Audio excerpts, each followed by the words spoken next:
Hey, salut à tous les amis, c'est Cyberlink pour la chaîne principale. Aujourd'hui, petit deck profile qui tournera sur le deck Numéron. C'est parti, introduction.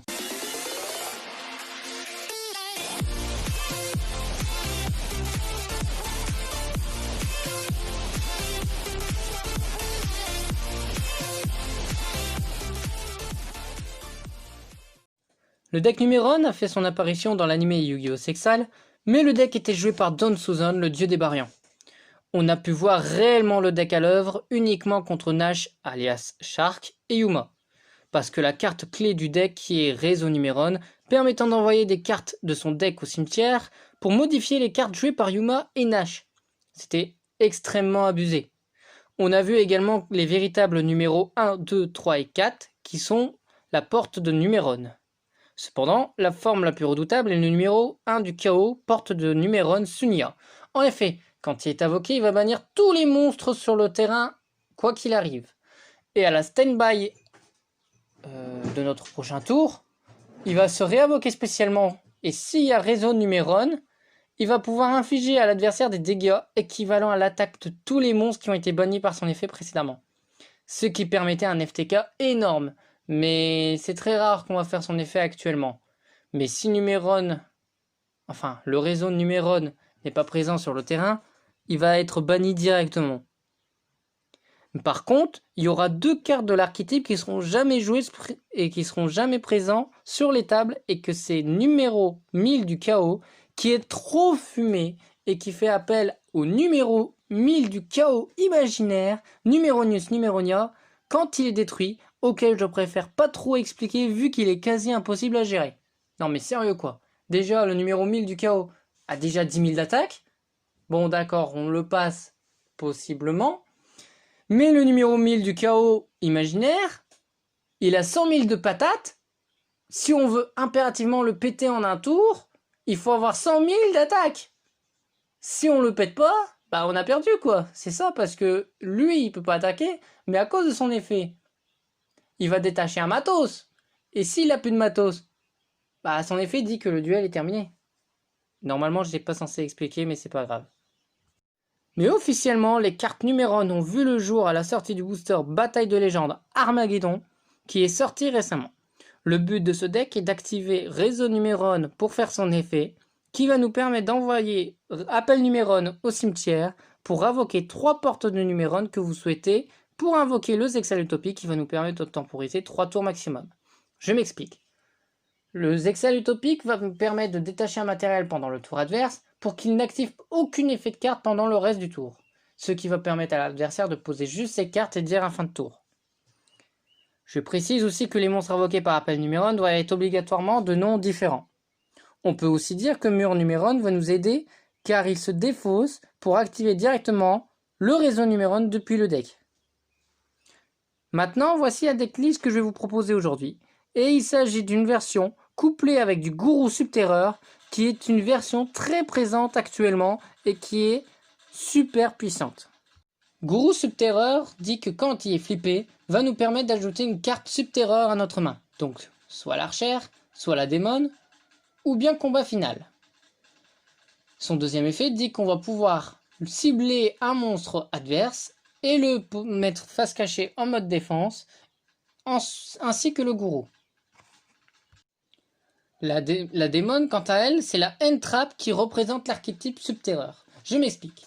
Quand elle est dans notre main, si un effet d'adversaire est activé, sauf pour les contre-pièges qu'on ne peut pas répondre avec démon, eh bien, on peut mettre face cachée un monstre Subterreur que l'on contrôle, défausser la démon, annuler l'activation de la carte et la détruire. L'archère, quant à elle, va juste nous permettre d'attaquer tout simplement.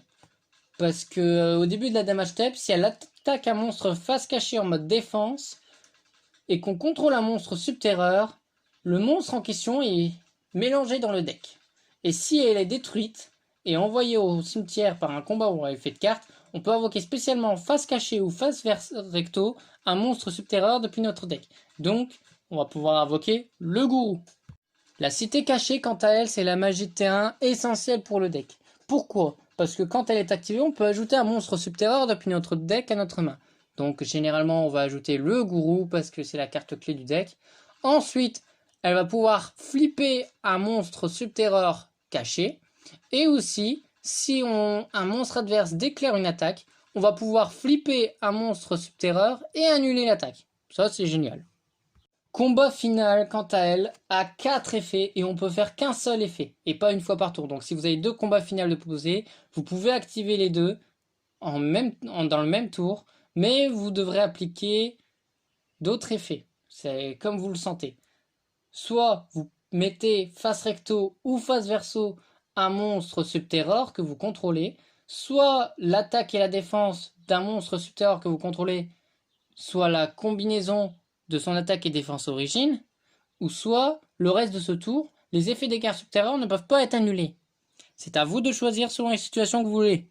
Mais généralement, soit on va poser ou soit on va augmenter l'attaque. C'est rare qu'on va faire pour que les cartes subterranes ne peuvent pas être annulées. Mais c'est possible, ça dépend des situations. Pour les end-traps, 3 Ghost Ogre, 2 Ash Blossom, c'est amplement suffisant. Il n'y a pas besoin de détailler. Déjà que Demon fait largement le taf. Alors là, Ash va juste nous permettre d'annuler les tutos et Ghost Ogre va juste détruire une carte, sans annuler l'effet en question. C'est tout. Inutile de présenter Terraformation, qu'elle va nous permettre d'ajouter une carte magique depuis le deck à notre main. Mais après, soit on va chercher Réseau Numéron, soit Cité Cachée, tout dépend de ce qu'on a besoin. Si par exemple on a Réseau Numéron en main de départ, forcément on va utiliser Terraformation pour Cité Cachée. Et inversement. La carte qui va nous permettre de faire notre moteur de pioche, ce sera Mémoire de l'Espoir. C'est la seule carte qu'on va jouer dans ce deck. Et parce qu'il nous permet tout simplement de piocher une carte pour chaque monstre numéro dans son nom sur le terrain. Donc vu qu'on va avoir avec Appel Numéron au moins 3 ou 4 monstres porte du Numéron, on va activer Mémoire de l'Espoir pour piocher 3 ou 4 cartes. Tout dépend du nombre de numéros qu'on a sur notre terrain. C'est tout. Quant à Appeler par la tombe, inutile de préciser que cette carte va nous permettre de bannir un monstre du cimetière pour que l'effet de la carte en question ça ne peuvent pas être activés pendant 2 tours. Tout simplement. Que ce soit de notre camp ou du camp adverse. Jugement solennel est une contre-piège extrêmement utile parce qu'elle va annuler l'effet d'une magie piège ou une invocation d'un monstre en payant la moitié de nos points de vie. Bon d'accord, la moitié de nos points de vie ça fait un peu mal. Mais au final c'est une contre-piège et c'est un peu tout bénef. Ensuite, There Can Be en 9-1, donc il ne peut y en avoir qu'un. C'est une carte piège très jouée dans les versions Guru Control ou même Subterror tout court. Parce qu'il dit que chaque joueur peut contrôler qu'un seul monstre de un type en même temps sur le terrain. On ne peut pas contrôler 2 monstres de même type. Ça, c'est trop fumé pour limiter les decks monotypes ou même les decks assez relous comme Orcust ou les decks qui sont du même principe, méta et PT. Infinité est une carte piège, mais c'est aussi une end-trap. Pourquoi? Parce qu'elle peut s'activer depuis la main si on ne contrôle pas de monstre. Et aussi, quand on active Infinité éphémère, on va pouvoir annuler jusqu'à la fin du tour l'effet d'un monstre sur le terrain adverse. Et la carte magique et piège activée dans cette même colonne que Infinité éphémère, ou qu'il a été joué tout simplement, va pouvoir pas réaliser son effet pour le reste de son tour. Ça, c'est trop fort. Pour l'extra deck, Cerbère, Chevalier du Cauchemar et Phénix, Chevalier du Cauchemar seront présents forcément parce qu'elles vont permettre de se défausser et de détruire soit un monstre invoqué spécialement en zone main ou de détruire une magie piège sur le terrain adverse. La carte lien Infinitrack Fortress Megaclop dit qu'il ne peut pas être affecté par des effets de monstres hormis les monstres Xyz. Sa condition d'invocation est tête de 3 monstres Xyz, mais vous allez voir, ça va vous valoir la peine.